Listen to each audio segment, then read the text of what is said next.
Oke, saudara, rekan-rekan Gerbang 7 Tangsel di mana saja Anda berada.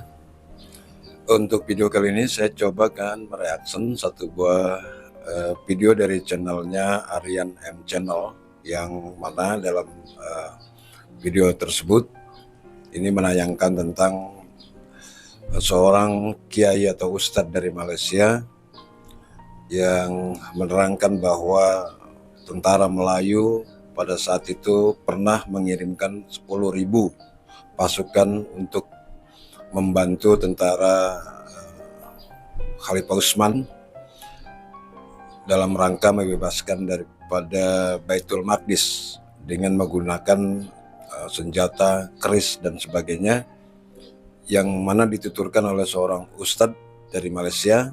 Dan kemudian penuturan dari ustadz tersebut mendapat bantahan dari tiktoker Malaysia yang sering kita lihat di video-video yang ada di Indonesia, bahwa tiktoker ini berkeberatan dengan penjelasan ustadz tersebut karena tidak berdasarkan dengan fakta dan data yang disajikan oleh ustadz tersebut. Kemudian beliau mengira bahwa ini adalah satu ilusi saja yang disampaikan oleh ustadz Malaysia tentang pengiriman 10.000 pasukan ke Baitul Maqdis, tentunya tentara Melayu. Oke, untuk lebih jelasnya coba kita dengarkan video berikut ini. Disinilah sejarah 10.000 tentera Tanah Melayu yang membawa keris dan senjata besi daripada Merbuk, training dekat Pekan Darat dan juga Gunung Jerai, dihantar oleh Syekh Abdullah Al-Khumairi yang berhubung langsung dengan Syekh Abdul Qadir Jailaini di Baghdad. Dihantar ketika itu tuan-tuan 10.000 body manpower, 10.000 bersama keris besi material, kerana Salahuddin ketika nak memenangkan Baitul Maqdis, senjata tak cukup, manpower tak cukup, bangsa tak cukup. Nak harap bangsa Arab dah memang tak boleh harap waktu tu. Bangsa apa yang boleh harap? Ketika itu tuan-tuan, Allah melahirkan Syekh Abdullah Al-Qadir Al-Jailani yang menghantar anak didiknya Syekh Abdullah Al-Khumairi yang mengislamkan Raja Peraung Mahawangsa. Di sinilah berlakunya hubungan Tanah Melayu dan juga Baitul Maqdis pada zaman 1187. Akhirnya tuan-tuan, Tanah Melayu menghantar dua sumbangan, satu bodi orang Melayu dan yang kedua senjata dari Tanah Melayu. Allahu Akbar. Apa buktinya? Ambil dari sumber mana? Kat mana boleh cari? Ambil dari sumber mana? Sendiri atau cakap-cakap orang dulu? Kena ada bukti jelas. Kalau ada Tok Arab yang cakap pun, dia kena bawakan bukti. Kata-kata Tok Arab bukan fakta sejarah. Bayangkan, nak tentukan kesahihan sesebuah hadis pun sikit punya susah, sampai nak kena cek satu persatu perawi dia. Apatah lagi kalau kisah-kisahnya membabitkan pembebasan Baitul Maqdis dan sebagainya. Dakwah ustaz ni, ada 10.000 askar kita dihantar untuk jadi tentera Salahuddin. Kemudian keris dan besi dibawa dari Merbuk dan berlatih di Pekan Darat dan Gunung Jerai bagai. Mana buktinya? Dari mana sumbernya? Dulu pun ada ustaz dakwa Nabi Adam turun kat Gunung Jerai, Sayyidina Utsman lawat Kedah dan macam-macam lagi cerita. Tapi sampai ke sudah tak boleh nak tunjukkan bukti. Kedah nak lawan Siam pun cukup susah. Dengan British pun asyik kena tipu. Penjajahan ke atas Tanah Melayu pun bersilih ganti. Dari Portugis, Belanda, British, Jepun. Lepas tu British datang semula. Gerakan lawan penjajah pun sendu. Kalau bangsa tu kuat, dia kena jajah. Tapi tak lama lepas tu dia akan bangkit bebaskan tanah air dia. Tapi Tanah Melayu terus menerus dijajah ratusan tahun. Tak mana kuatnya? Saya faham sangat yang kita ni nak orang ambil kisah tentang nasib umat Islam di Palestin. Tapi janganlah keterlaluan sampai buat cerita macam ni. Realitinya, orang Melayu sejak dulu sampai sekarang sangat lemah. Kita dah merdeka pun, dah ada negara sendiri pun, kita masih berhempas pulas nak tegakkan ajaran Islam, nak tegakkan Melayu. Dengan kaum minoriti pun kita rasa ancaman, padahal kita lah majoriti. Daripada bawa cerita macam ni, lebih baik seru umat Islam untuk berniaga, kuatkan ekonomi dan bantu-membantu antara satu sama lain. Tak boleh lah kalau kita duk bantu umat Islam di luar sana, tapi umat Islam dalam negara sendiri pun masih merintih nak sesuap nasib. Betul tak? Ya, saudara, jadi itu satu buah video dari channelnya Aryan M Channel yang mana telah menayangkan ada seorang ustadz dari Malaysia yang menjelaskan bahwa tentara Melayu dahulu pernah mengirimkan 10.000 pasukannya ke Baitul Maqdis untuk membebaskan Baitul Maqdis.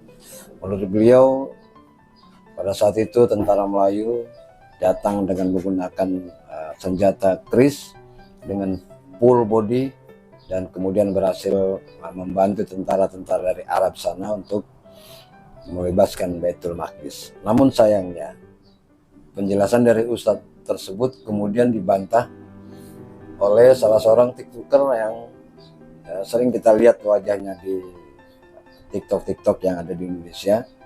Mereka ini adalah salah seorang TikToker yang sangat kritis ya, dan bicara yang sebenarnya tentunya. Mengatakan bahwa tidaklah mungkin ya pasukan Melayu pada saat itu bisa mengirimkan pasukan 10.000 ke Baitul Maqdis. Sedangkan saja tanah Melayu pada saat itu mulai dijajah Portugis, kemudian dijajah Inggris ya, kemudian nyatanya pasukan Melayu atau tentara-tentara Melayu atau orang-orang Melayu ini tidak bisa melawan. Dan sampai pada tahun 1945 ketika Jepang menyerah kepada tentara sekutu, orang-orang Melayu tetap saja tidak bisa melawan tentara Inggris. Justru malah kemudian orang-orang Melayu ini meminta atau diserahkan kemerdekaannya dari Inggris. Jadi memang agak aneh penjelasan ustadz tersebut ya, karena memang tidak disertai dengan fakta dan data yang sebenarnya. Kalau kita lihat lagi antara tahun-tahun yang disebutkan ustadz tersebut, itu memang masih dalam tanah Melayu ini memang masih dalam penguasaan kerajaan Sriwijaya.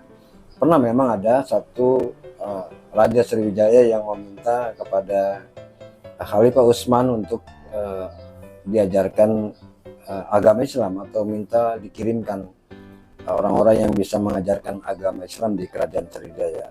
Tetapi pada saat itu bukan kita ini mengirimkan bantuan ya. Jadi tidak pernah dalam sejarah baik Indonesia maupun sejarah kerajaan Melayu tentara Sriwijaya pernah mengirimkan pasukan 10.000 ke membebaskan Baitul Maqdis. Itu tidak pernah dan tidak ada catatan itu. Oleh sebab itu maka TikToker ini berkeberatan ya. Dan justru mereka menyatakan bahwa sebetulnya orang-orang kita ini, orang-orang Melayu ini begitu lemah karena memang kita tidak tidak bisa melawan para penjajah. Nah untuk itu maka ini sangat bertentangan sekali dengan sejarah-sejarah baik yang ditulis di Indonesia maupun yang ditulis di Malaysia. Jadi hal-hal semacam ini kita sudah sering disajikan oleh para profesor-profesor Malaysia, kemudian para sejarawan Malaysia yang kita dengar di TikTok dengan begitu berapi-api menjelaskan bagaimana kehebatan bangsa Melayu dan sebagainya.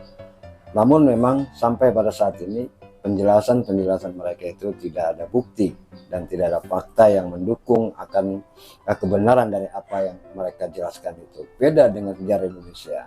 Orang-orang Indonesia sejak kecil sudah belajar sejarah dengan fakta dan dengan data yang jelas ya, sehingga sampai saat ini pun sejarah-sejarah kerajaan-kerajaan kuno di Indonesia pada zaman dulu ini tidak ada satupun yang meleset dari fakta-fakta yang disajikan. Oke, untuk rekan-rekan semuanya itu saja tanggapan saya, dan jangan lupa Anda like dan subscribe channel Aryan M Channel dan channel Gerbang 7 ini agar channel ini bisa berkembang lebih mudah hari. Bila ada saran dan masukan silakan tulis di kolom komentar di bawah ini. Terima kasih. Wassalamualaikum warahmatullahi wabarakatuh.